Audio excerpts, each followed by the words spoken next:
تخيل تصحى من النوم الصبح، تفتح موبايلك، تلاقي رسالة بتقول لو ما حولتش الفلوس النهارده صورك كلها هتنزل على السوشيال ميديا.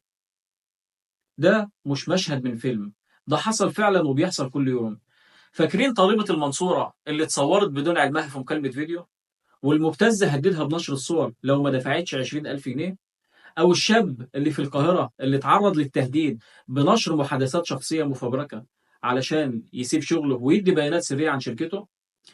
أو الناس اللي زي دي القانون ما سكتش عنها، لأن دي جريمة معاقب عليها بنص المادة 327 من قانون العقوبات. النص بيقول إن أي تهديد بنشر أمور تخدش الشرف أو الحياة أو تهديد بجريمة مقابل مال يساوي سجن لحد 7 سنوات. طيب، فاكرين قضية اليوتيوبر اللي اتفضحت واتنشر صورها على مواقع التواصل الاجتماعي؟ دي كانت جريمة ابتزاز إلكتروني. زي المهندس اللي اتقبض عليه بعد ما ابتز 5 بنات بنشر صور من حسابات مخترقة واتحكم عليه بالسجن.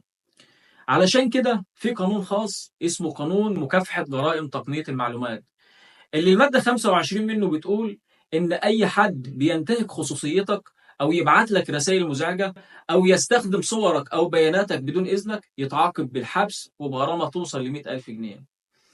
علشان كده ما ينفعش تسكت، بلغ مباحث الإنترنت فورا.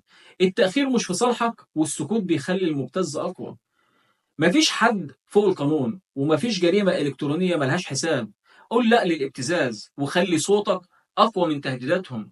يبقى لو تعرضت لابتزاز إلكتروني ما تسكتش، قدم بلاغ فورا في أقرب اسم شرطة أو من خلال مباحث الإنترنت. السكوت بيشجع المبتز، والتبليغ بيحميك ويحمي غيرك. كلنا مسؤولين عن حماية بعض. خلينا نخلي الإنترنت مكان آمن. قول لأ للابتزاز، قول نعم للقانون. الابتزاز جريمة وسكوتك عليه مش حل.